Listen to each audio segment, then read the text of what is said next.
partager mon marathon à la rentabilité en trading Forex.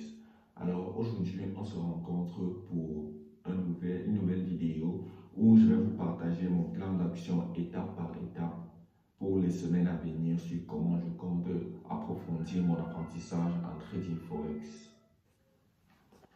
Alors, ce plan d'action sera basé sur ce qu'on appelle les stratégies SMC parce que oui, après avoir bien étudié le domaine, j'ai décidé de me lancer dans les stratégies SMC. Pas parce que je veux dénigrer les stratégies de price action, mais juste parce que je me sens bien plus à l'aise avec les stratégies SMC.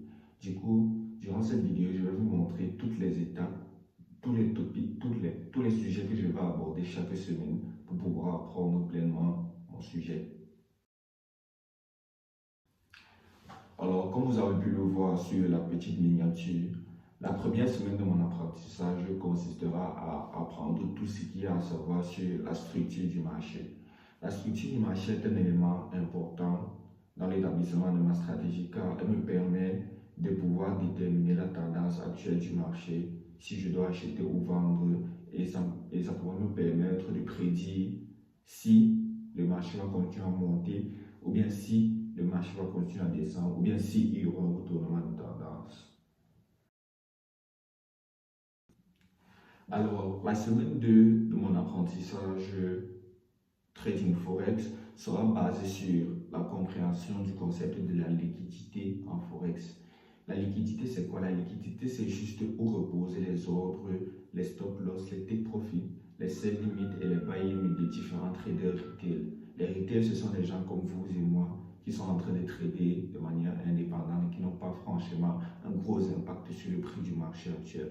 Alors, cette semaine sera consacrée à l'apprentissage de la psychologie de la plupart des traders pour savoir où seront placés leurs ordres, car le marché gravite souvent entre niveaux de liquidité, c'est-à-dire qui quitte des niveaux de liquidité à un autre. Voilà, alors la semaine 3 sera basée maintenant sur la loi de l'offre et de la demande, où nous serons plus intéressés sur comment identifier les zones d'intervention de la smart money sur le marché actuel. On va donc chercher à identifier où est-ce que les gros joueurs chercheront à placer des positions pour pouvoir se positionner avec eux et tirer des profits. Voilà.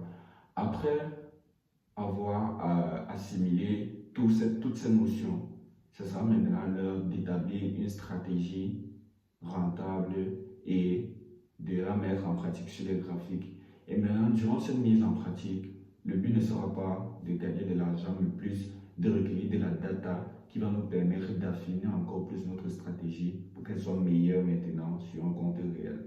Alors, si vous tenez à me voir aller jusqu'au bout de ce plan d'action, n'hésitez pas à vous abonner à la chaîne, à liker et à cliquer sur la cloche de notification pour recevoir une notif quand je sors une nouvelle vidéo.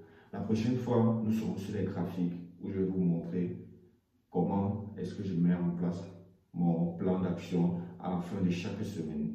Merci.